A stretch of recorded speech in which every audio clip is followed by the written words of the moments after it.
জগতে 7 জনের কাছে খালি হাতে যেতে নেই। কয় জনের কাছে? 7 জন। জন্ম, মৃত, গুরুদেব, বৈষ্ণব, ভাগবত, শিক্ষক, চিকিৎসক, 7 জন। কেউ জন্মালে খালি হাতে যেতে নেই, তাকে দেখে কিছু একটা উপহার দিতে হয়। কেউ দেহত্যাগ করলে মৃত, কেউ মারা গেছে, খালি হাতে যেতে নেই। একটা তুলসী গাছের ডাল নিয়ে যাও, গিয়ে তার সমাধিতে দিয়ে আসো। খালি হাতে কেউ মারা গেলে যাবেন না। ভাগবত, ভাগবত পাঠে কোনো সময় খালি হাতে আসতে নেই। এই যে যারা জানে, দেখুন একটা ফুলের মালা, ফুল, তুলসী অথবা একটা ফল, কিছু না কিছু সঙ্গে করে নিয়ে আসছে। খালি হাতে যেতে নেই। 5 জায়গায় খালি হাতে গেলে পঞ্চঋণ হয়। আর হলো গুরুদেব, গুরুদেবকে দর্শন করতে গেলে কোনো সময় খালি হাতে দর্শন করতে যেতে নেই। গুরু বৈষ্ণবকে কোনো সময় খালি হাতে দর্শন করতে নেই। গুরু বৈষ্ণব গৃহে আসলে কিছু না কিছু প্রণাম করে তার হাতে দিতে হয়। শিক্ষক, যিনি তোমাকে শিক্ষা দিচ্ছে, তাকেও কোনো সময় খালি হাতে দর্শন করতে নেই। একটা পুষ্প নিয়ে হলেও তার চরণে দিতে হয়। আর সপ্তমে রয়েছে ডাক্তার, চিকিৎসক, যেও তোমাকে প্রাণ দিচ্ছে। ভেবে দেখুন, এই যে 5 জনের নাম বললাম, এর ভিতরে 5 জন হলো প্রাণ দেয়। হ্যাঁ, শিক্ষক, গুরু, ভাগবত, বৈষ্ণব আর ডাক্তার, 5 জন দেয় প্রাণ। তাই এই পঞ্চপ্রাণ, এই 5 জায়গায় খালি হাতে গেলে পঞ্চঋণ হয়। আর জন্ম এবং মৃত, এই 2 জায়গায়ও খালি হাতে যেতে নাই। তাই রাবণ সঙ্গে করে কি নিয়েছে? ফুলের মালা নিয়েছে। বলে আমি গিয়ে আমি আর কি দেবো, এই ফুলের মালা ছাড়া আর ভক্তকে দেওয়ার মতো আমার কিছু আছে। তাই রাবণ একটা ফুলের মালা নিয়েছে। এবার ফুলের মালা নিয়ে রাবণ গেল। ফুল মালা লইয়া রাবণ গেল রে ভাই, ফুল মালা লইয়া রাবণ গেল রে ভাই। পুত্র দর্শন করিয়া আনন্দ সীমা নাই, পুত্র দর্শন করিয়া আনন্দের সীমা নাই। রাবণ তো ভক্ত, এক ভক্তই আর এক ভক্তকে চিনতে পারে। হ্যাঁ, আমরা চিনতে পারবো না। যারা প্রকৃত ভক্ত, একজন আরেকজনকে দেখলেই চিনতে পারবে এই ভক্ত ভক্ত কি না। হ্যাঁ, যতই তিলক করি, মালা করি, যা করি, ভক্ত ভক্তকে দেখলে ঠিক চিনে নেবে। তুলসীদাস তার রামচরিত মানুষে বলেছে, ভক্ত ভক্তকে দেখলে কি করেছেন। রামচরিত মানুষের ভিতরে বলছে, 2 से 2 মেলে 64 খেলে, 2 से 2 মেলে 64 খেলে, নয় তোর প্রেমানন্দে হরি হরি বলে।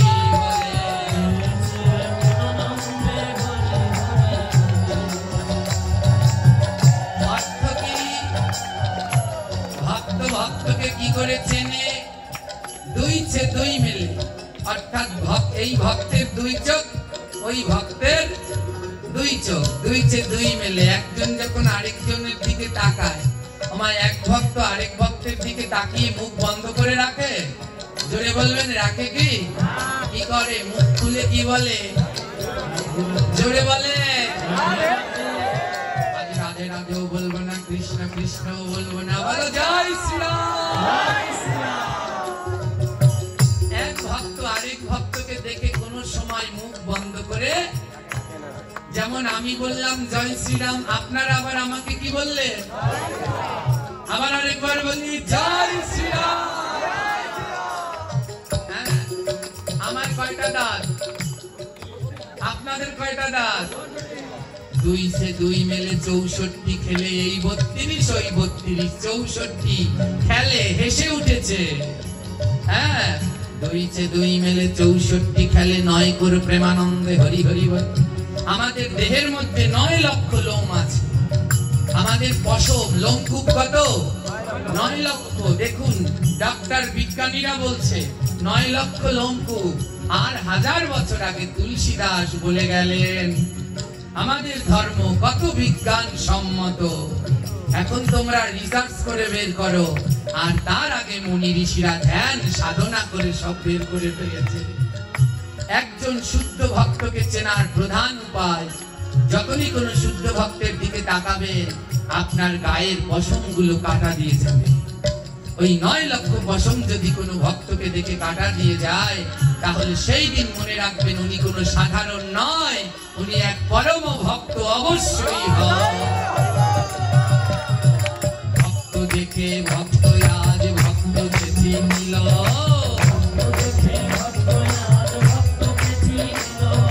নয়নে নয়নে তাদের কত কথা হলো। যেই বিভীষণের ছেলের দিকে রাবণ তাকিয়েছে, চিনতে পেরে গেছে এ তো ভক্ত ছেলে, নয়নে নয়নে কথা বলছে। হ্যাঁ, নয়নে নয়নে বলছে, কি বলছে? রাবণ বলছে, তোমার মনে কি পড়ে গো, পুরাণেরও কথা তোমার মনে কি পড়ে গো, পুরাণেরও কথা তোমার মনে কি পড়ে গো। ও পুত্র, বিভীষণের ছেলেকে বলছে, পুত্র তোমার কি পূর্বের কথা মনে আছে? এখন তো ত্রেতা যুগ। ও পুত্র, তোমার সত্য যুগের কথা মনে আছে?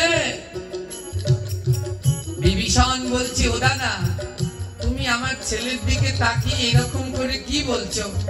আর তার আগে তুমি একটা কাজ করো, এই ছেলের নাম রাখো, তুমি আমার পুত্রের একটা নাম রাখো।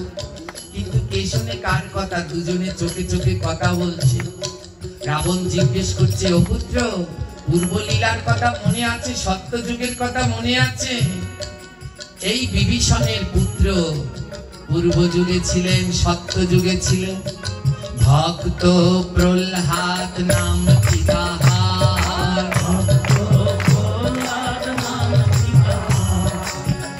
ভক্ত প্রহ্লাদ, সত্য যুগে যে ভক্ত প্রহ্লাদ ছিল সে বিভীষণের পুত্র হয়ে আজ জন্মগ্রহণ করল। তাই রাবণ বলছে, মনে আছে? আমি তো ছিলাম হিরণ্যকশিপু,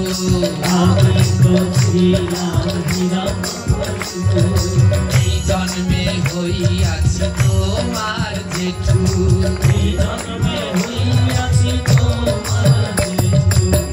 ও পুত্র তুমি তো সেই সত্য যুগে প্রহ্লাদ ছিলে, কিন্তু এইবার আর আমার কাছে আসুনি, এই জন্মে ভক্তের কাছে এসেছো। কিন্তু আমি আছি, আমি যাইনি। এ জন্মে, আগের জন্মে ছিলাম বাবা, এ জন্মে হয়েছে জেঠু। হ্যাঁ, সেই প্রহ্লাদ জন্মগ্রহণ করলেন আজ ত্রেতা যুগে। এবার বিভীষণ বলছে, দাদা ছেলের নাম রাখো। রাবণ বলছে, শোনো বিভীষণ, তোমার এই পুত্র এই রাক্ষস কুলকে তরাবার জন্য এসেছেন, এই রাক্ষস কুলকে উদ্ধার করবার জন্য তোমার এই পুত্রের জন্ম হয়েছে। রাক্ষস কুলকে উদ্ধার করবে, তরিয়ে নেবে তোমার এই পুত্র। রাক্ষস কুলকে তরাতে জন্ম হইল,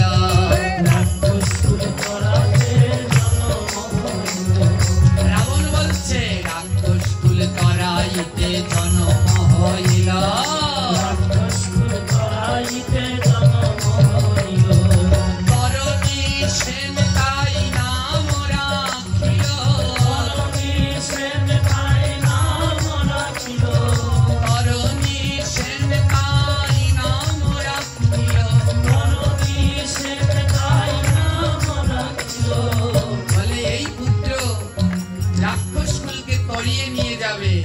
তার জন্য এই পুত্রের নাম রাখলাম তরণী। কি নাম রাখলে? বিভীষণের পুত্রের নাম রাখা হলো, বলে এই পুত্র রাক্ষস কুলকে তরাবে, তার জন্য এর নাম হলো এই তরণী। পূর্ব জন্মে প্রহ্লাদ যে ছিল, এই তরণী পূর্ব জন্মে প্রহ্লাদ যে ছিল, সেই জন্মে পিতৃকুল উদ্ধার করিল, সেই জন্মে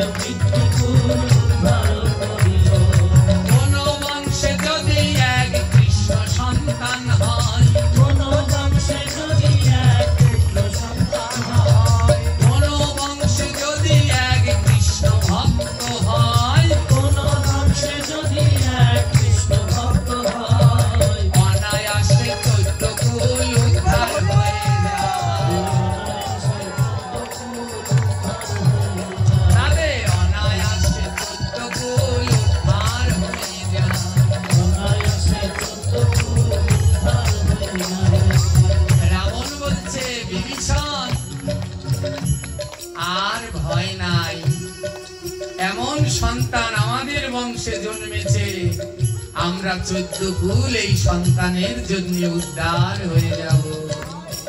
আমার ছেলেটার নাম কি? জোরে বলুন। তরণী। নাম কি? বিভীষণের ছেলের নাম হলো তরণী। বিভীষণের একটা ছেলে একটা মেয়ে, ছেলের নাম তরণী আর মেয়ের নাম হলো কলা। হ্যাঁ, তো এই তরণী বিভীষণের পুত্র। দিনে দিনে তরণী বাড়িতে লাগিল,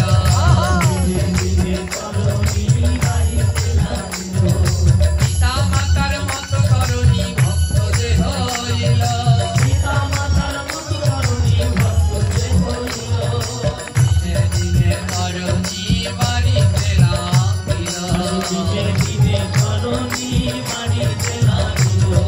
দেখিতে দেখিতে তার 6 বৎসর হয়, ভক্তিতে ভক্তিমান গুণে অতিশয়।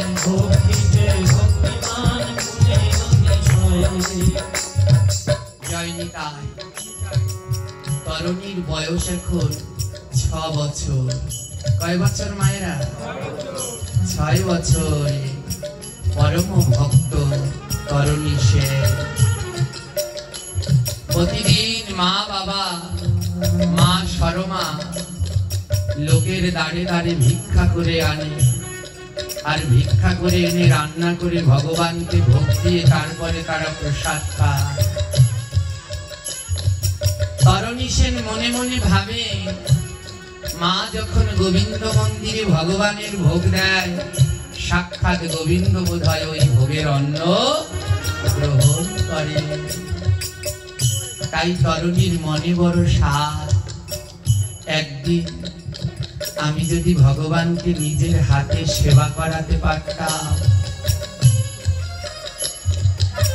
একদিন আমি যদি ভগবানকে নিজের হাতে সেবা করাতে পারতাম, আমার এই জীবনটা ধন্য হতো। তাই ছোট্ট তরুণী যখন ছোট্ট তরুণী ওই মা ভোগ লাগায়, ছোট্ট তরুণী ওই ভোগ মন্দিরের পাশে বসে বসে কাঁদে। একদিন মা বলছে, তরুণী তুই প্রতিদিন এই ভোগ মন্দিরের পাশে বসে বসে কাঁদিস কেন?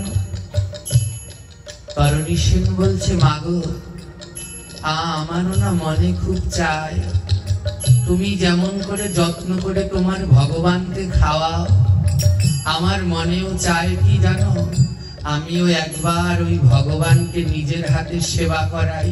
ওমা তুমি যে ওই প্রতিদিন দাও, প্রভু শ্রীরামকে প্রতিদিন যে সেবা দাও, প্রভু শ্রীরাম প্রতিদিন এসে সেবা করে, তাকে দেখতে কেমন মা? কেমন করে সে সেবা করে, কিভাবে সে বসে? ছেলের ভক্তি দেখে মায়ের দুটি নয়নে জল। মা বলছে, ও বাবা তাহলে তুই একটা কাজ কর, আজকের ভোগটা তুই ভগবানকে দিয়ে দে। ছেলে বলছে, মা আমি তো কোনো মন্ত্র জানি না, আমি তো ছোট, তোমরা ভগবানের ভোগ দাও, ভোগ দিতে হলে কত মন্ত্র পড়া লাগে, আমি তো কোনো মন্ত্র পারি না, আমি কি করে ভগবানের ভোগ দেব মা? মা বলছে, শোন বাবা তুই কি জানিস না? ছেলে বলে, আমি কোনো মন্ত্র জানি না। মা বলছে, ওই কথাটা একটু বারবার বলতো।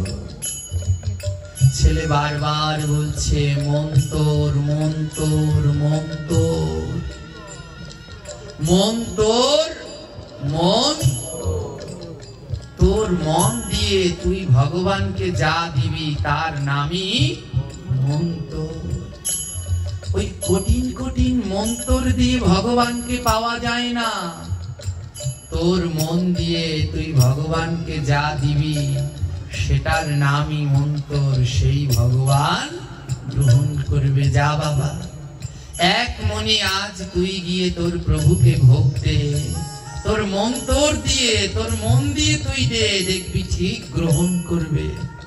6 বছরের তরুণী এক মনে সেই ভোগের থালা নিয়ে মন্দিরের ভিতরে প্রবেশ করেছে। বলে, প্রভু, আমি ওই মন্ত্রতন্ত্র জানি না, আমার মা বলেছে মন দিয়ে, তোর মন দিয়ে যা দিবি তাই নাকি মন তোর। তো আজ আমার মন দিয়ে তোমায় এই নিবেদন করেছি, তুমি একবার এসো। ও আমার কাঙালের ঠাকুর শ্রীরাম, ভক্ত ডাকলে নাকি তুমি থাকতে পারো না? তাহলে আজ একবার ভক্তের ডাকে সাড়া দিয়ে এসে সেবা করো। রামচন্দ্র জন্মানো ৬০,০০০ বছর আগে রামায়ণ লেখা হয়েছে।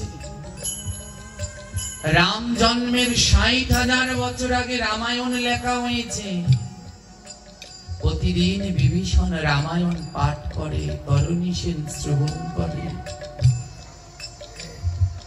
আজ বিভীষণ শ্রীরামের বিগ্রহের কাছে গিয়ে কাঁদছে আর বলছে, প্রভু, তুমি কেমন দেখতে আমি জানি না, শুনেছি তোমার দয়ার কোনো অন্ত নাই। শবর রাজার কন্যা ছিল বীর শবরী। বীর শবরী মা ভক্ত কাকে বলে শিখে যান, হরি বল। ভক্ত কাকে বলে? শবর নামে এক রাজা ছিল, তার কন্যা ছিল শবরী।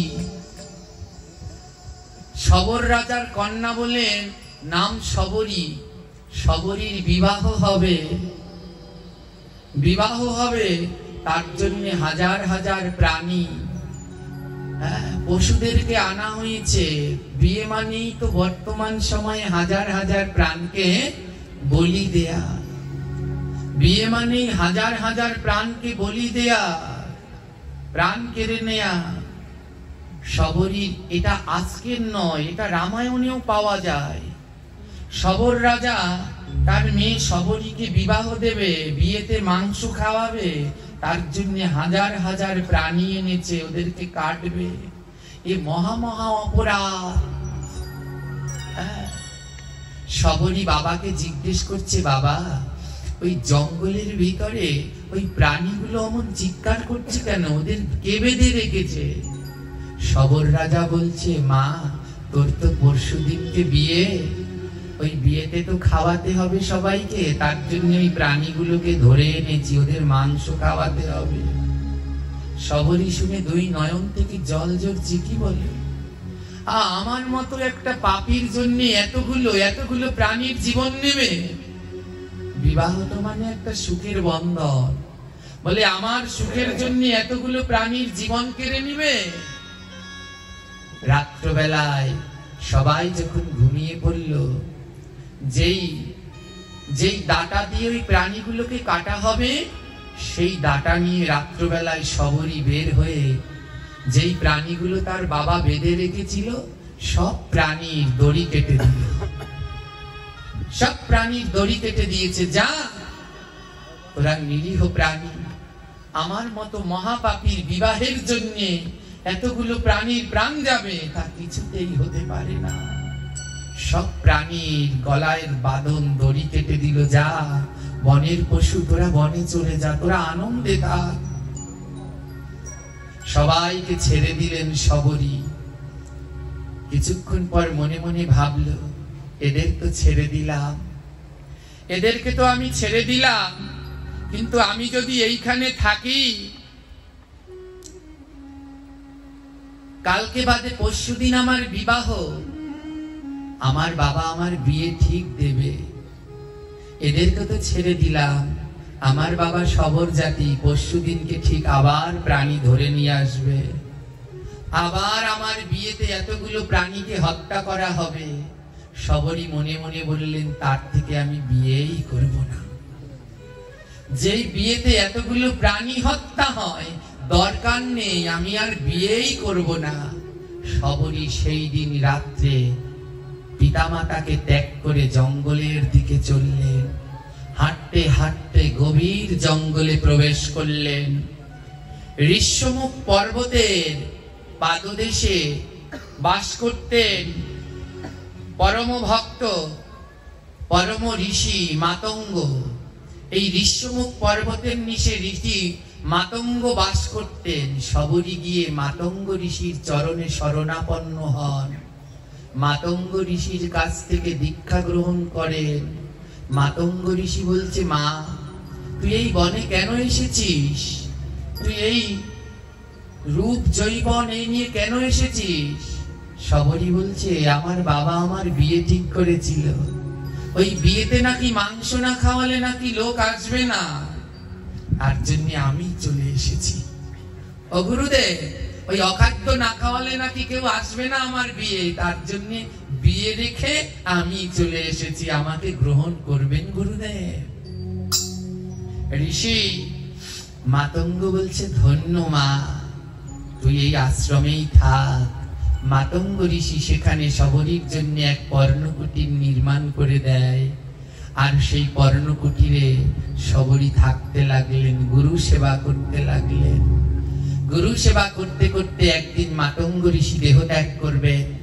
শবরীকে ডেকে বলছে, শবরী আমার দেহ ত্যাগ করার সময় হয়েছে। শবরী বলছে, গুরুদেব আপনি যদি দেহ ত্যাগ করেন আমি কার কাছে থাকবো? গুরুদেব বলছে, চিন্তা করিস না, আমি যে তোকে রাম মন্ত্র দিয়ে গেছি, তুই সেই রামের নাম জপ কর, একদিন তোর কাছে প্রভু শ্রীরাম আসবে। তুই যে ত্যাগ করেছিস শবরী, জীব হত্যা হবে বলে নিজের জীবনের বিবাহ সুখ ত্যাগ করে দিলি, তোর কাছে একদিন রাম আসবে। তুই রামের জন্য প্রতিদিন ফল কুড়াস, তুই রামের জন্য প্রতিদিন ফল আনবি, আর রাম যেই এই রাস্তা দিয়ে আসবে প্রতিদিন এই রাস্তাটাকে তুই সাজিয়ে রাখবি। মা শবরী, গুরুদেব দেহ ত্যাগ করলেন, গুরু বাক্য পালন করে মাতা শবরী, গুরুদেব বলেছে এই রাস্তা দিয়ে প্রভু রাম আসবে, মা শবরী নয়নের জল দিয়ে সেই রাস্তাটাকে ধৌত করতেন। বন থেকে পুষ্প এনে তারপরে রাস্তাটাকে সাজাতেন, আর প্রতিদিন বন থেকে মিষ্টি মিষ্টি ফল, কত ফল বনে, মিষ্টি মিষ্টি ফলটা বেছে বেছে আনতেন। প্রত্যেকটা ফল তুলে এক কামড় খেতেন, যেটা মিষ্টি সেটা রামের নামে রেখে দিতেন। প্রতিদিন রাস্তাটাকে নয়নের জল দিয়ে ধুয়ে ফুল দিয়ে সাজিয়ে দিতেন মা শবরী। প্রভু তুমি আসবে, আমার গুরুদেব বলেছে তুমি আসবে। 90 বছর ধরে রাস্তা সাজালো। কয় বছর? 90 বছরে কটা দিন বুঝতে পারে? জৈবন কাল থেকে 90 বছর ধরে প্রতিদিন শবরী ফুল দিয়ে রাস্তা সাজায়।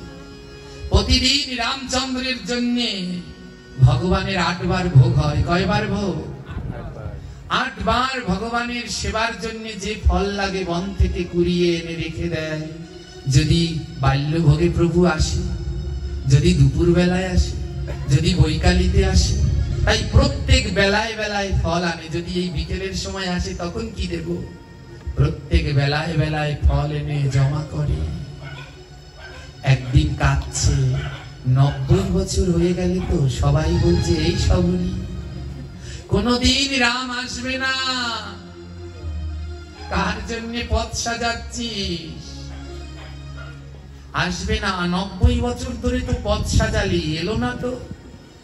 শবরী বলছে আমার গুরু বিদায় বেলায় বলে গেছে আসবে। সত্য জ্ঞানী গুরু বাক্য যাহার বিশ্বাস, অবশ্য তাহার ব্রজ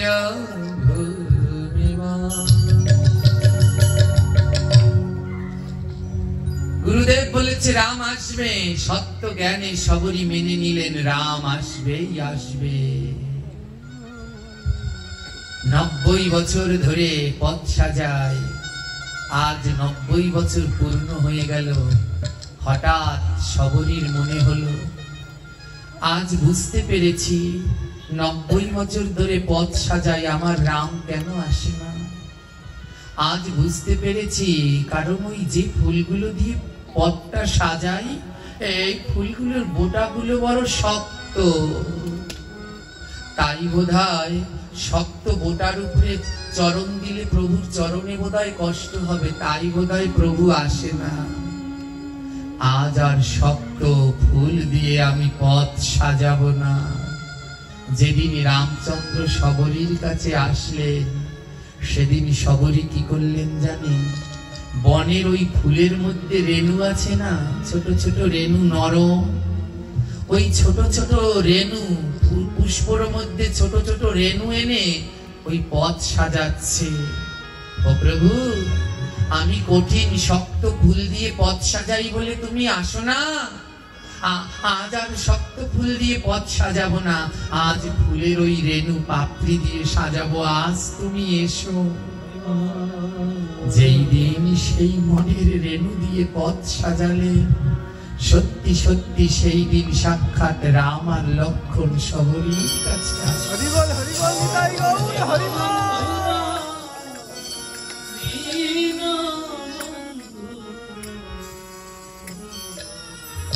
সেই দিন শবরীর গৃহে রাম আর লক্ষ্মণ আসলে। মা শবরী রাম লক্ষ্মণকে বৃদ্ধ হয়ে গেছে তো। মা শবরী কি করবেন দিশে পাচ্ছে না, হাতের লাঠিটা থরথর করে কাঁপছে, কিসে বসতে দেবে। মা শবরী নিজের শাড়ির আঁচলটা পেতে দিয়েছে,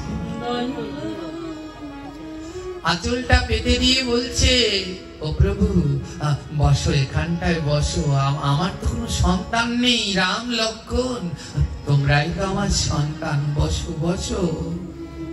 নিজের শাড়ির আঁচলে বিছিয়ে রাম লক্ষ্মণকে বসতে দিল। আহা, কত দূর থেকে না এসেছো, আগে চরণ দুটো ধুইয়ে দে। তুমি রাজনন্দন, জগতের সব থেকে কমল চরণ তোমার। এই অধম তোমায় এতদিন ধরে ডাকে, তাই এসেছো না? আসলে আমি পাপী, আমি কেন তোমায় ডেকে আনতে গেলাম? এই বনের মধ্যে কত কাটা, কত কাকর, আসবার কালে না জানি তোমার কোমল চরণে কত ব্যথা লেগেছে। 90 বছর কান্না করতে করতে আজ নয়নে জল নেই। রামচন্দ্র এসেছে নয়ন চরণ দুটো ধোয়াবে। 90 বছর রাম রাম বলে কাঁদতে কাঁদতে আজ নয়নের জল প্রায় শুকিয়ে গেছে। আজ বিধাতাকে ডেকে বলছে, ও বিধাতা, তুমি শেষবারের মতো আমার নয়নে একটু জল দাও না। আজ এই নয়নের জল দিয়ে আমি আমার প্রভু শ্রীরামের চরণ দুটো ধোয়াবো। এই 90 বছরে গোবিন্দ তোমার কাছে কিচ্ছু চাইনি, সর্বস্ব ত্যাগ করে এখানে এসেছি। আজ 90 বছরে তোমার কাছে একটা জিনিস চাই, আমার নয়নে দুফোঁটা জল দাও। ওই জল দিয়ে আজ আমি প্রভুর চরণ ধোয়াবো।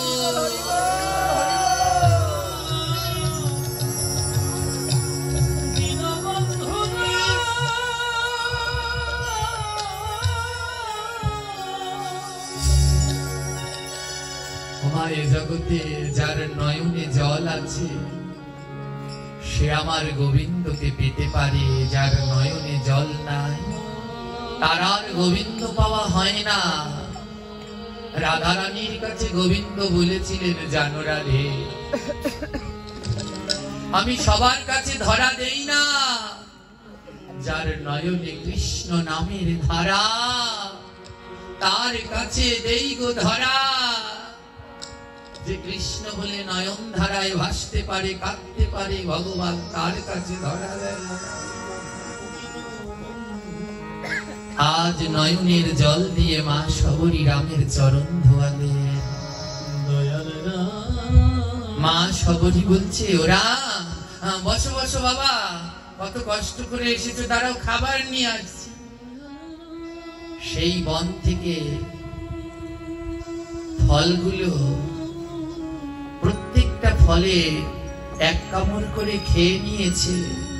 সেই এটো ফল এনে রামচন্দ্রের কাছে দিলেন। প্রভু শ্রীরাম শবরীর সেই এটো ফল খাচ্ছে। আমার রামের মতো এমন এমন ভগবান পাবেন না। ভক্তের খাওয়া এটো ফল খাচ্ছে। পাশে দাঁড়িয়ে লক্ষণ বলছে, দাদা তোমার কি মতিভ্রষ্ট হলো? এই 90 বছরের বুড়ি দেখো কেমন নোংরা জীর্ণ শীর্ণ পোশাক, তার খাওয়া ফল তুমি খাচ্ছ।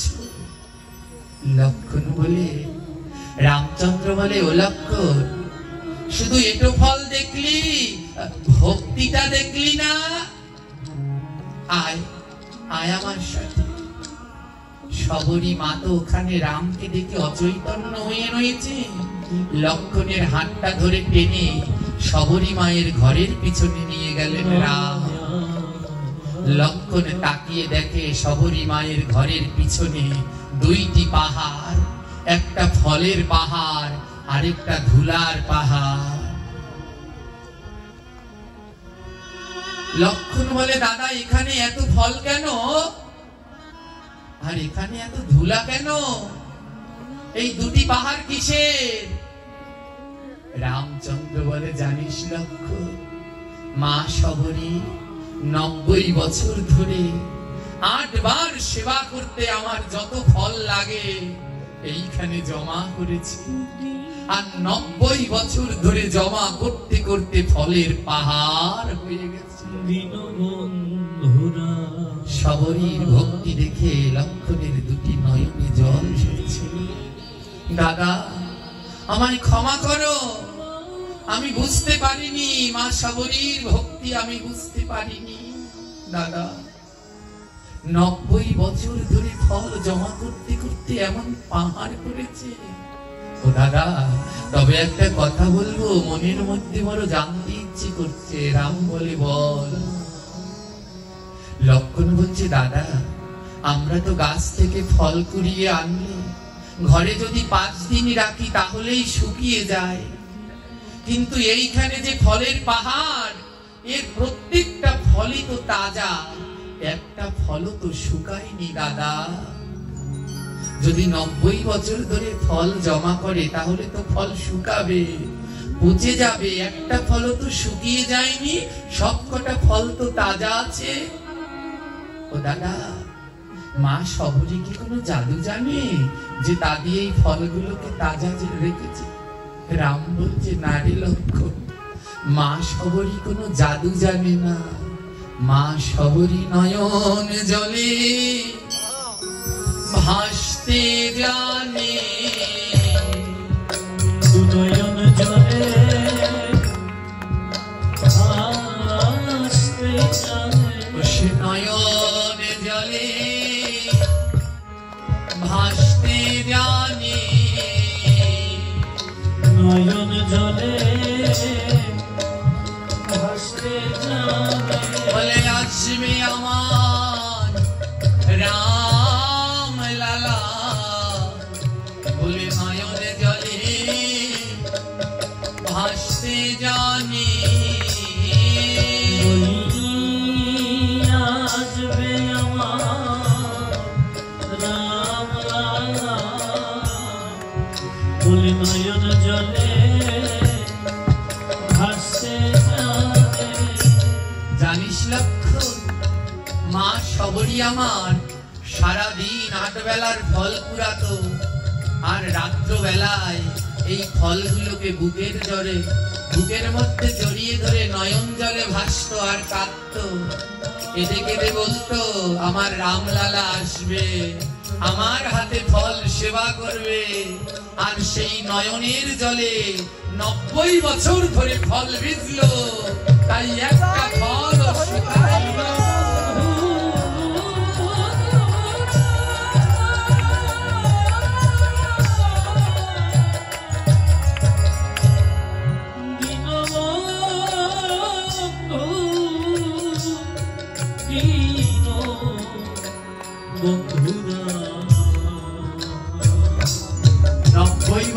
জলের মধ্যে ভিজিয়ে রেখেছে তো, তাই ফলগুলো সব তাজা আছে। লক্ষণ মাটিতে বসে পড়েছে সবরীর ভক্তি শুনে দাদা। এই পাশে একটা ধুলা দেখছি, এই ধুলা দিয়ে একটা পাহাড়, এটা কিসের? সবরীর গুরু মাতঙ্গমণি বলেছেন, ভক্তের কৃপা না হলে কোনোদিন ভগবান পাওয়া যায় না। তাই সবরী মা আমার ওই জঙ্গলে যত সাধুগুরু বৈষ্ণব আসতেন, তারা যেইখানে দাঁড়িয়ে থাকতেন, নিচু জাতি তো সবরী, তাই যাওয়া নিষেধ অনেক জায়গায়। যেইখানে সাধুগুরু বৈষ্ণব দাঁড়িয়ে থাকতেন, সবরী মা আমার সেইখান থেকে আঁচল ভরে ধুলায়ান্ত বলিয়া চল ভরে ধুলিয়ান্ত, বলে ভক্ত আমার কৃপা করো, আঁচল ভরে ধুলিয়ান্ত, বলে ভক্ত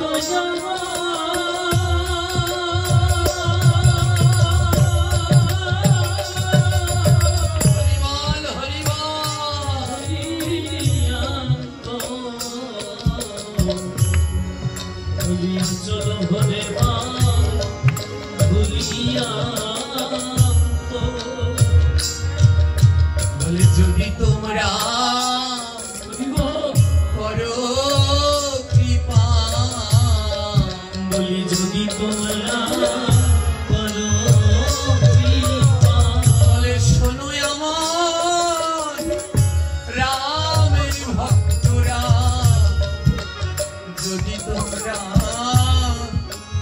করো কৃপা, বলি শোনো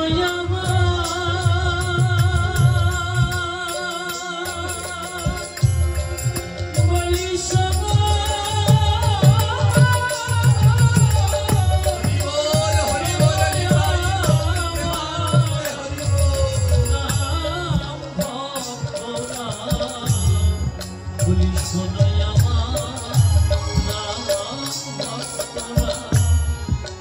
হবে আমার মতয়া পাপী নাই রে, হবি আমার মতো না পাপী নাই রে, বলো কেমনে আমি উদ্ধারিব, বুঝিব হবে আমার মতয়া পাপী নাই রে, বলি কেমনে আমার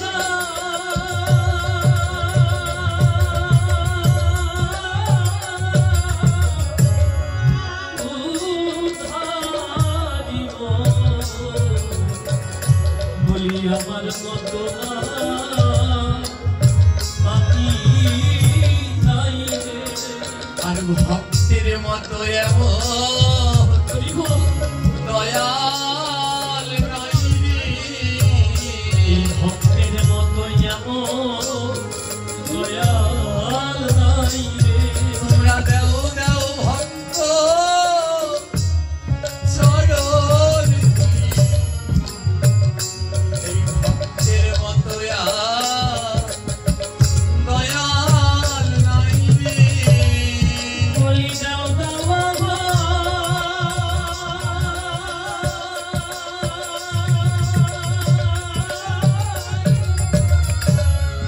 ওই চরণ ধুলি,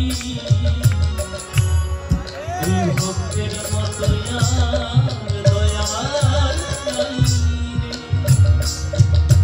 ও লক্ষণ 90 বছর ধরে যত সাধুগুরু বৈষ্ণব দেখ, দয়াল তাদের চরণ ধুলি এনে সবরী মায় আমার জমা করেছে, দয়াল দেখে পাহাড় হয়েছে। লক্ষণ বলে ও দাদা, তার জানি সবরী মা আমার কত না কত সাধু গুরু বৈষ্ণবের সঙ্গ করেছে, কত সাধু গুরু বৈষ্ণবের সঙ্গ করলে চরণ ধুলা আনলে পাহাড় বানানো যায়।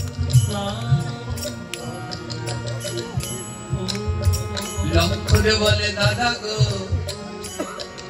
এই ভক্তি আমার কেন হলো না কেন আমি রাম রাম বলে নয়ন জলে ভাসতে পারি না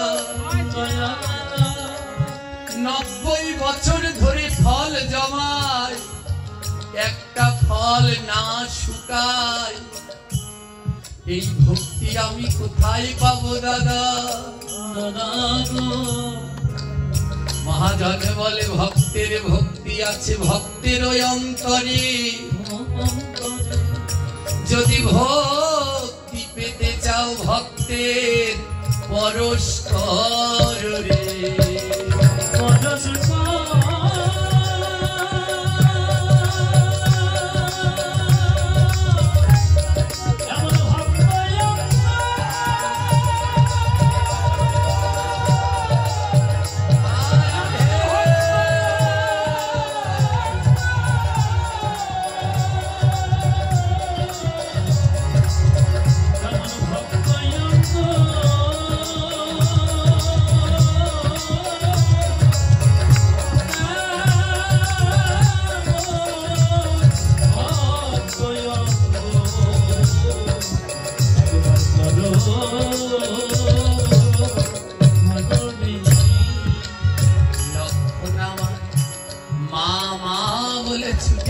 সবরীকে বুকের মাঝে জড়িয়ে ধরেছে ওমা আমি বুঝতে পারিনি তুমি তোমার সন্তান রামকে কত ভালোবাসো আজ বিভীষণ পুত্র মন্দিরে ভোগ লাগিয়ে কাঁদছে আর বলছে ও ভগবান তুমি নাকি কাঙালের হাতে খাও এক কাঙাল ছিল মা সবরী আরেকে কাঙাল আমি তাই খাও খাও গালের ঠাকুর খাও রে ঠাকুর তুমি খাও খাও গালের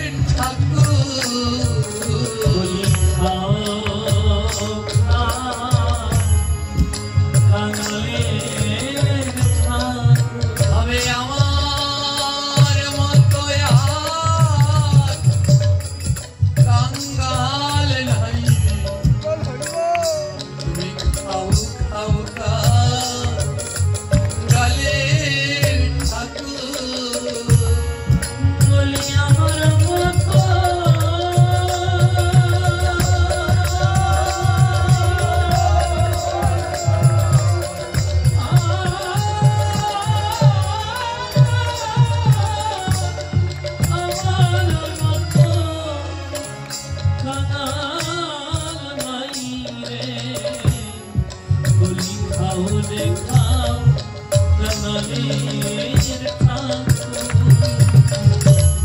आज 6 বছরের তরুণী কতবার ভগবানকে ডাকলো কিন্তু ভগবান আসলো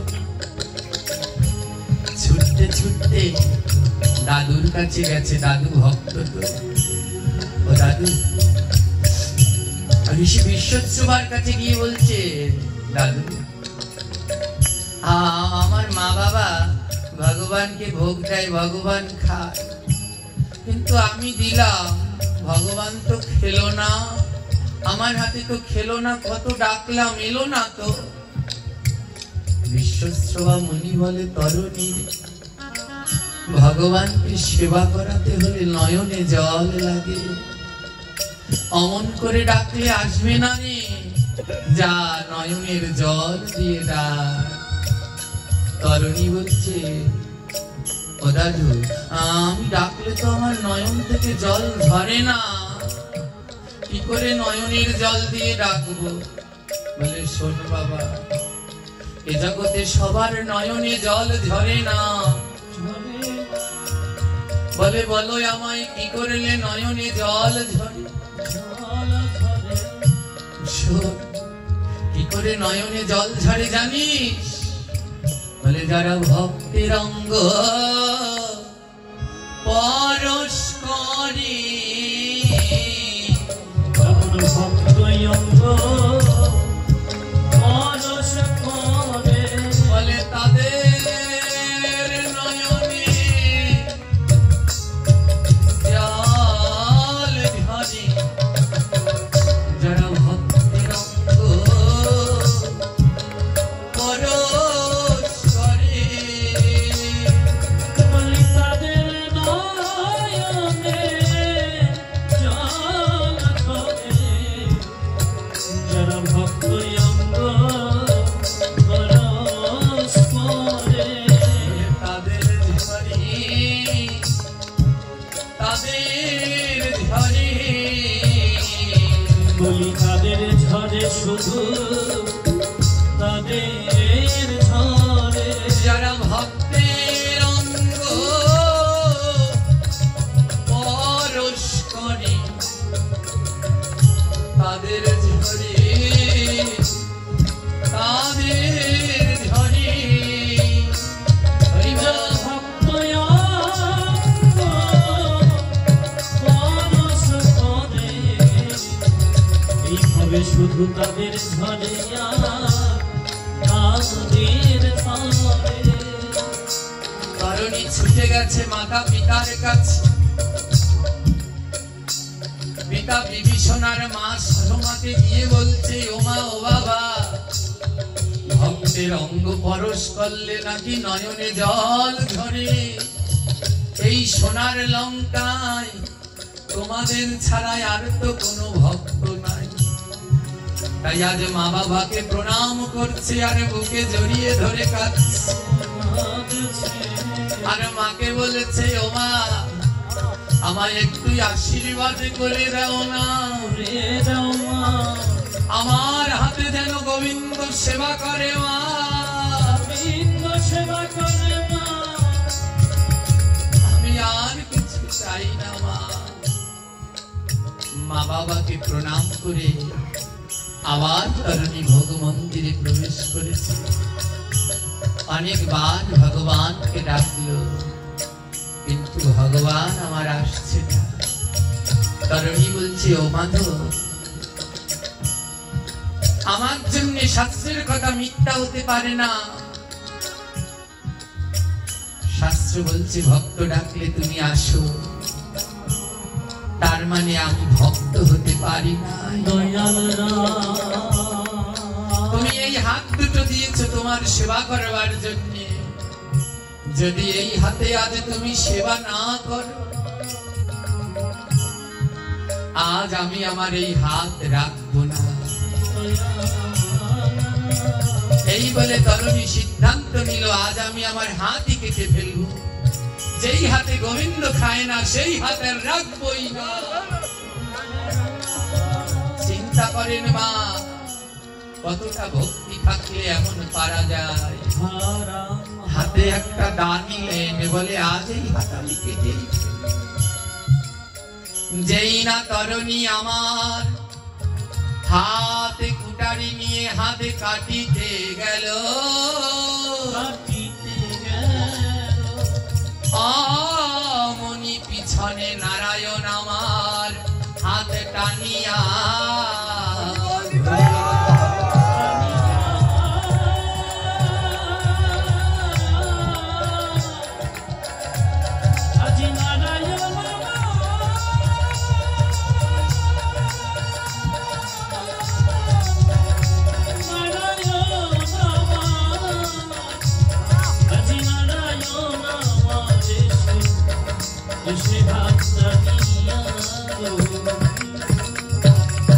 তারাও ভক্ত। তুমি যদি হাত কাটো আমি কার হাতে খাবো? দাও দাও তুমি আমার বদনে তুলে দাও। আজ তরুণী আমার গোবিন্দের বদনে প্রসাদ তুলে দিচ্ছে। আর নারায়ণ আমার বলছে, হে তরুণী, তুমি ক্ষত্রিয় বংশে জন্মেছ, তাই আমি নারায়ণ তোমায় বর দিলাম। এই জগতে কোনো অস্ত্র দিয়ে তোমায় কেউ মারতে পারবে না। তোমার বধ হবে কেবলমাত্র বৈষ্ণব। হেন কালে নারায়ণ করতে দিল,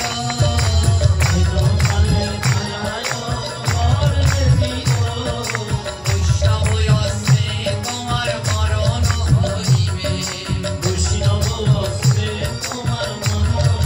হইবে। এই কথা কেবল মাত্র দুইজনা জানিবে।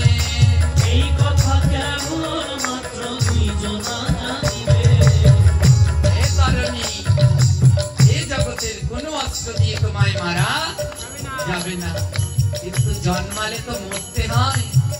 তাই তুমি কোনো সাধারণ অস্ত্রে মরবে না, তোমাকে মারতে হলে বৈষ্ণব অস্ত্র লাগবে। আর এই কথা জগতে দুইজনই জানবে, তোমার মা আর তোমার বাবা। আমি নারায়ণ তোমায় আশীর্বাদ করলাম, কিন্তু আজ তোমাকে যে বর দিলাম সে আমি নিজেও ভুলে গেলাম। বলে আমারও মনে থাকবে না, শুধু এই কথা মনে থাকবে তোমার মা আর বাবার। মা বাবা কি কোনো সময় চায় সন্তানের মৃত্যু হোক? তাই ভগবান বলছে, তাই তোমার মা বাবাও কারো কাছে বলবে না যে তোমার কোন অস্ত্রে মৃত্যু হবে। বলে আমি গোবিন্দ, আমিও ভুলে যাব যে তোমার কোন অস্ত্রে মৃত্যু হবে। রাম রাম রাম রাম জয় সীতারাম। রাম রাম রাম রাম জয় সীতারাম। রাম রাম রাম রাম জয় সীতারাম। রাম রাম রাম রাম জয় সীতারাম। ধীরে ধীরে তরুণী বাড়িতে লাগিল, ধীরে ধীরে তরুণী বাড়িতে লাগিল। দ্বাদশ বয়স তার উপনীত হলো,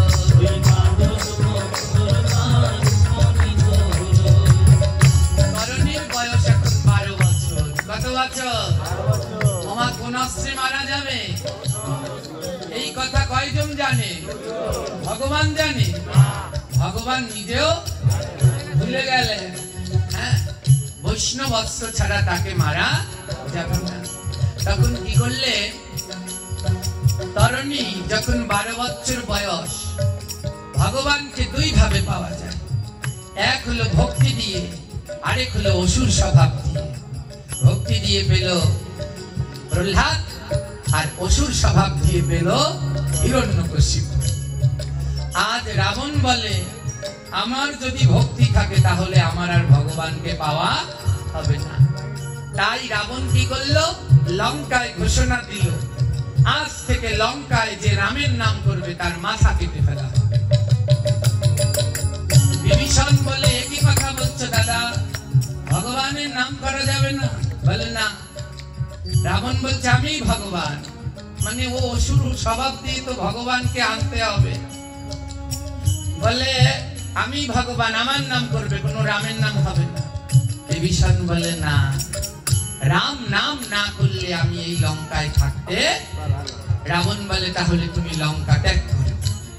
বিভীষণ বলল বেশ, তবে তাই হোক, আমি লঙ্কা ত্যাগ করে চলে যাব। প্রয়োজন নেই এই সোনার লঙ্কায়, যেই লঙ্কায় রাম নাম করা যায় না। বিভীষণ পুত্র তরুণী সহধর্মিনী সরমাকে রেখে লঙ্কা ছেড়ে চলে গেলেন প্রভু শ্রীরামের কাছে লঙ্কার ওপারে। সেই সময়ে রাম রাবণের যুদ্ধ সমাগত। আর এই আলোচনা অনেক বড়, হ্যাঁ, আমরা অল্প সময়ের মধ্যে শেষ করছি। তো বেশি কলেবর বৃদ্ধি করছি না। এইদিকে বিভীষণ চলে গেলেন প্রভু শ্রীরামের কাছে, আশ্রয় নিলেন। আর তরুণী সেন তিনি থেকে গেলেন লঙ্কায়। আর 12 বছরের তরুণী সমস্ত জায়গায় ঘুরে ঘুরে রাম রাম রাম রাম কীর্তন করে। আর তরুণীর ভক্তিতে লঙ্কার অনেক রাক্ষস ভক্ত হয়ে গেল। ভক্ত যদি একজন গ্রামে থাকে, তার দেখা দেখি আর ভক্ত হয় কিনা? এইদিকে রাবণের মন্ত্রী গিয়ে রাবণকে বলছে, হে রাবণ রাজা, আপনার কেমন বিচার? বলে কেন? বলে আপনার এই রাজত্বে সাধারণ মানুষ যদি রাম নাম করে তাদের মাথা কেটে ফেলবেন, আর আপনার ভাইয়ের ছেলে সব জায়গায় রাম নাম করে বেড়াচ্ছে, তা ওর মাথা কি কাটবেন না? রাবণ বলে, ওরও নিস্তার নাই। রাবণ মনে মনে বলে, আজ নিশ্চয়ই রাম আমায় বধ করবে, আমি আজ উদ্ধার হব, কারণ আজ তরণীকে আমি বধ করব। রাবণের আছে চন্দ্রহাস খড়গ। কি খড়গ? এটা ভোলানাথ দিয়েছে, বলে এই খড়গ যাকে ধরবে তার মস্তক আলাদা হয়ে যাবে। এবার রাবণ সেই চন্দ্রহাস খড়গ নিয়ে রওনা দিল। তরণী, আমার নিষেধ করা সত্ত্বেও লঙ্কায় রাম নাম করছো, আজ তোর মাথা কেটে ফেলবো। কেউ একজন এসে সরমাকে বলছে, সরমা, রাবণ আসছে তোমার পুত্রকে বধ করতে চন্দ্রহাস খড়গ নিয়ে। সরমা বলছে, সর্বনাশ, যতটুকু জানি ওই চন্দ্রহাস খড়গের কাছে কারো মাথা আস্থা থাকে না। যদি আমার পুত্রকে কেটে ফেলে রাবণ, তাহলে আমার পুত্রের তো উদ্ধার হবে। রাম আর রাবণের যখন যুদ্ধ হলো, রাবণের পক্ষের বানর মারা গেল আর রামের পক্ষে রাক্ষস মারা গেল। রাবণের পক্ষে যেই রাক্ষস মারা যায় সেই রাক্ষস গোলকধামে যাচ্ছে, আর রামের পক্ষে যেই বানর মারা যায় তারা ওখানেই পড়ে আছে, একটাও উদ্ধার হচ্ছে না। লক্ষণ বলে, একই আশ্চর্য দাদা, রাবণের পক্ষের রাক্ষসগুলো মারা গিয়ে তারা সব উদ্ধার হয়ে যাচ্ছে, আর ধর্মের পথে বানর সেনারা মরে তারা উদ্ধার হচ্ছে না। হনুমান বলছে, ও ভাই লক্ষণ, তুমি বুঝতে পারোনি? তাকিয়ে দেখো, ওই পাশে রাক্ষসের দল আর এই পাশে বানর সেনার দল। বানর সেনার দলের দিকে দাঁড়িয়ে আছে রাম। কে দাঁড়িয়ে আছে? আর রাক্ষস সেনার ওই দিকে দাঁড়িয়ে আছে রাবণ। তো ওই রাক্ষসরা কার মুখ দেখছে? রাবণের মুখ না রাক্ষসের মুখ? হ্যাঁ, কার মুখ দেখছে? রামের মুখ। রাক্ষসের মুখ না রাবণের মুখ, কারণ ওরা তো ওই দিকে, আর যুদ্ধ তো এদিকে করতে আসছে। তাই যুদ্ধ করার সময় ওরা সবাই দেখছে রামচন্দ্রের মুখ, আর রামচন্দ্রের পক্ষের সেনারা দেখছে কার মুখ? রাবণের মুখ। তাই রাবণের পক্ষের সেনারা যখন ওই মারা যাচ্ছে, মারা যাওয়ার সময় রামের বদন দর্শন করছে, তাই ওরা রামচন্দ্রের বদন দর্শন করে সব উদ্ধার হয়ে যাচ্ছে।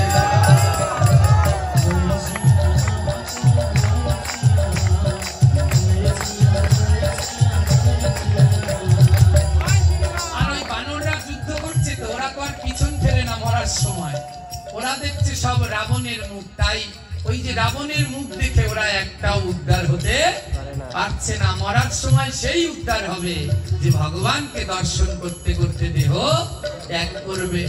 দেখলেন, রাক্ষস উদ্ধার হয়ে গেল, কিন্তু যারা করলো যুদ্ধ তারা রইল সব পড়ে।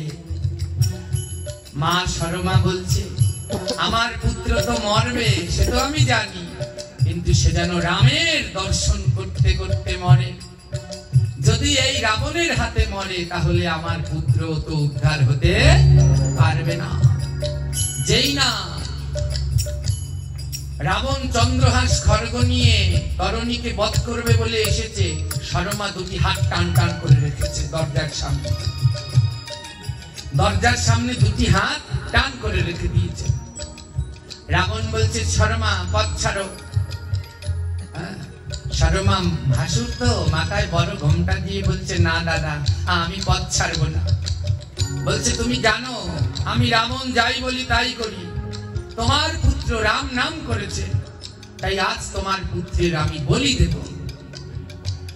সরমা ছেলেকে বাঁচাতে বলল, না না দাদা, আপনি ভুল জানেন, আমার ছেলে কোনোদিন রাম নাম করে না। মা কি বলছে? আমার ছেলে কোনোদিন রাম নাম, কথাটা সত্য না মিথ্যা? মিথ্যা। অনেকে বলে কি, তুলসীর মালা গলায় পড়তে বলে কি, তুলসীর মালা সেই দিন পরবো যেই দিন মিথ্যা কথা ছাড়বো। জীবনেও মিথ্যে কথা ছাড়তে পারবে না। মিথ্যে কথা বলা সেইটা পাপ, যেটায় অন্যের ক্ষতি হয়, যেটা বললে অন্যের ক্ষতি হয় না, হ্যাঁ, সেই মিথ্যে কথা বললে অপরাধ হয় না। হ্যাঁ, মা সরমা আজ মিথ্যে বললেন নিজের সন্তানকে বাঁচানোর জন্য। বলল, না দাদা, আমার ছেলে রাম নাম করে না, আপনি ভুল জানেন। রাবণ বলছে, ও সরমা, আমি তোমার ভাসুর, এ জগতে স্বামী শ্বশুর ভাসুরের কাছে মিথ্যে বলতে নেই, তুমি আমার কাছে মিথ্যে বললে। সরমা বলছে, সরমা মনে মনে বলছে, হে ভগবান, তুমি ক্ষমা করো, কি করব?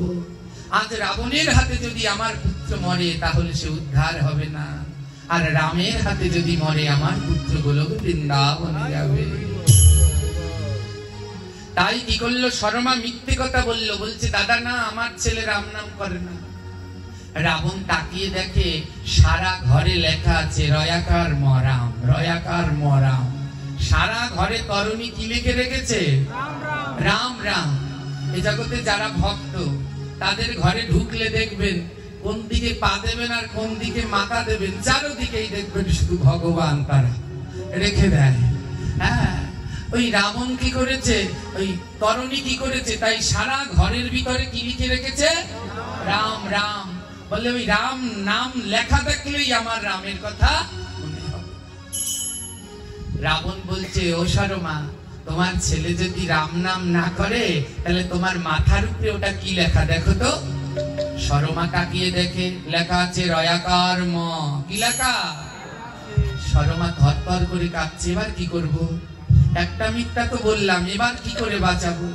হে ভগবান, আমায় বুদ্ধি দাও, আমার ছেলে যেন রাবণের হাতে মরে না, আমার ছেলে যেন তোমার হাতে মরে। কেমন মা দেখেছো? এর জন্যই তার নাম সরমা। এমন মা সে। হ্যাঁ, বলছে, তুমি আমায় বুদ্ধি দাও। হঠাৎ বুদ্ধি পেয়েছে। এবার ভাসুরকে বলছে, ও দাদা, ওই যে ওটা দেখছো রয়াকার ম রাম, ওটা কি জানো? রাবণেও লিখিতে লাগে দেখো দাদা রাম, রাবণও লিখিতে লাগে দেখো দাদা রাম, রাবণ লিখিতে দাদা দেখো লাগে রাম, রাবণ লিখিতে দাদা দেখো লাগে রাম, ওইরা সেইরা এইরা না, এইরা সেইরা সেইরা না। দাদা, ওই যে ওখানে আমার মাথার উপরে রয়াকার লেখা দেখছো, ওইরা রামের রানা, ও তো আপনার নাম রয়াকার ব ন, তাই রাবণের রা লিখেছে। এবার রাবণ বলছে, আমায় বলদ পেয়েছে। হ্যাঁ, ও মন্দাদরি, ও সরমা, ওখানে তো রয়াকার আছে, বুঝলাম, আমার নামে রয়াকার, রাবণে রয়াকার আছে, কিন্তু ম তো আমার নামে নাই। হ্যাঁ, তুমি আমাকে বোকা বানাবে? ওখানে তো ম লেখা আছে, আমার নামের ভিতরে তো ম নেই। সরমা বলছে, শোনো দাদা, জেঠুর নাম লইবে জেঠি লইবে না, জেঠুর নাম লইবে জেঠু লইবে না, জেঠি কি বলো রাগ হবে না, জেঠি কি বলো রাগ হবে না। রাবণ বললে, বুঝলাম না। সরমা বলছে, ও দাদা, জেঠুর নাম তো রয়াকারে রাবণের রা, তোর জেঠুর নাম লইলে জেঠিটা যদি না লয়, জেঠি আবার রাগ হবে না? তাই রাবণের রা মন্দাদরির ম, রাবণের রা আর মন্দাদরির ম, রাবণের রা আর মন্দাদরির ম। রাবণের রা আর মন্দাদরির ম। শোনো দাদা, তুমি যে রাম ভাবছো, আমার ছেলে ওই রামের নাম লয় না, ও লয় ওর জেঠু আর জেঠির নাম, রাবণের রা আর মন্দাদরির। তোমাদের নাম দুইটা তো বেমালা বড়, অত লইবে কেমনি আমার ছেলে, তাই ছোট বানাইয়ে লইছে রাবণের রা মন্দাদরির, সেই রাম ওটা, ওই রাম না। রাবণ আর কোনো কথা বলতে, রাবণ মনে মনে বলে, ধন্য সরমা, আমার 10 মাথার বুদ্ধি তোমার 1 মাথার কাছে আজ আর মেনে গেছে। রাবণ মনে মনে সরমাকে প্রণাম করে চলে গেলেন। এইদিকে রাম রাবণের যুদ্ধে রাবণের কয়টা ছেলে জানেন? 1 লক্ষ পুত্র আর 1.25 লক্ষ নাতি, তাও রাবণের বংশে দিতে নাই একখানা বাতি না। এইদিকে কি হলো, ওই যত সৈন্য সামন্ত ছিল রাবণের পক্ষে সব ওই রামের হাতে বধ হলো। একজনও এখন আর লঙ্কায় একটা পুরুষ লোক বেঁচে নাই।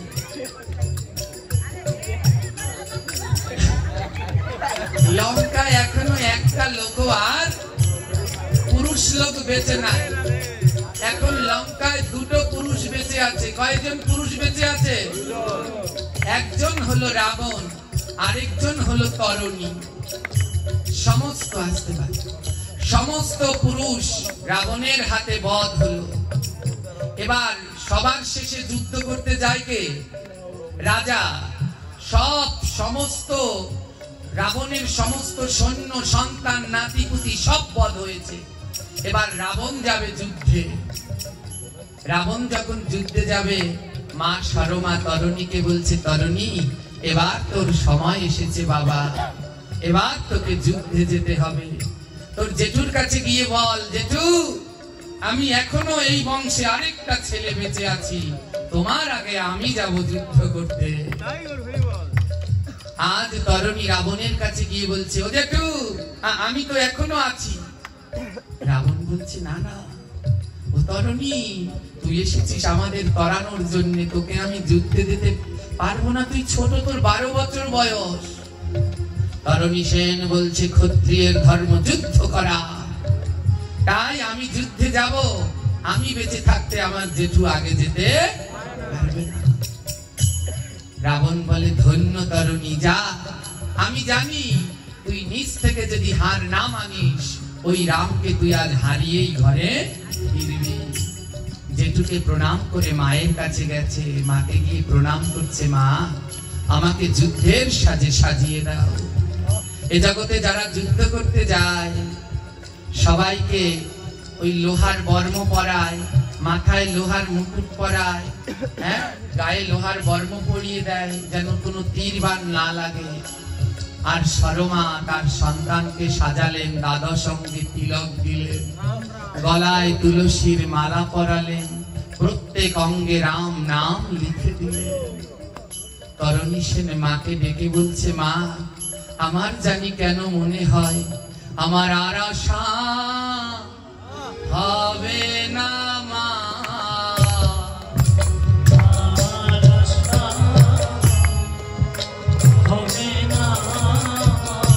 তুমি বিদায় দাও, বিদায় দাও মা, আমার আর আশা হবে না মা। তুমি বিদায় দাও মা, বিদায় দাও মা, আর আশা হবে না। তরণী সেন বলছে, মা আমার মন বলছে আর আমার আশা হবে না, এই বোধহয় আমার শেষ যাওয়া মা, তাই তুমি আমায় বিদায় দাও। ও মা, আমি তো তোমাকে ছাড়া থাকতে পারি না, তাই ওই যুদ্ধে আমি যাব, আমাকে একটা কিছু দাও মা, যা আমি সঙ্গে করে নিয়ে যাব, আমার মনে হবে আমার মা আমার সঙ্গে আছে। মা বলছে, তরণী আমি তো বড় কাঙাল, আমার তো দেয়ার মতো কিচ্ছু নাই, তোকে কি দেব বাবা। ওই সরমার গায়ে যে শাড়ি ছিল, 2টো শাড়ি, ওই একটা শাড়ি আঁচল ছিঁড়ে তরণীকে দিয়ে দিল, নে তরণী তোকে দেয়ার মতো আমার কিছু নেই, আমার এই শাড়ির আঁচলখানা নিয়ে যা বাবা। তরণী কি করলো জানি, মায়ের সেই শাড়ির আঁচলটাকে আবার ছিঁড়ে 2 টুকরো করলো। এক টুকরো যেই রথে করে যুদ্ধ করতে যাচ্ছে ওই রথের মাথায় বেঁধে দিল, বলে আমার মায়ের শাড়ির আঁচল উড়বে, আমি রথে যুদ্ধ করতে যাব, আমার মায়ের শাড়ির আঁচলই হলো আমার জয়ের ধ্বজা। ওই মা যে শাড়ির আঁচল দিল, 2 টুকরো করলো, 1 টুকরো রথের মাথায় বাঁধলো, আরেক টুকরো তরণী নিজের গায়ে জড়িয়ে নিল।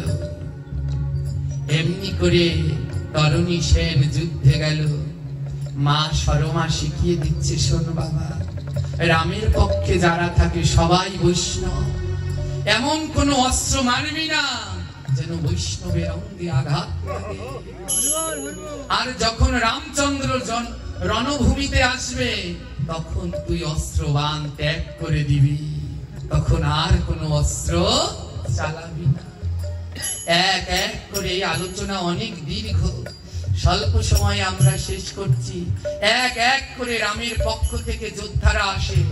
লক্ষণ আসলো, অজ্ঞান বাণ মেরে লক্ষণকে অজ্ঞান করে রেখে দিল।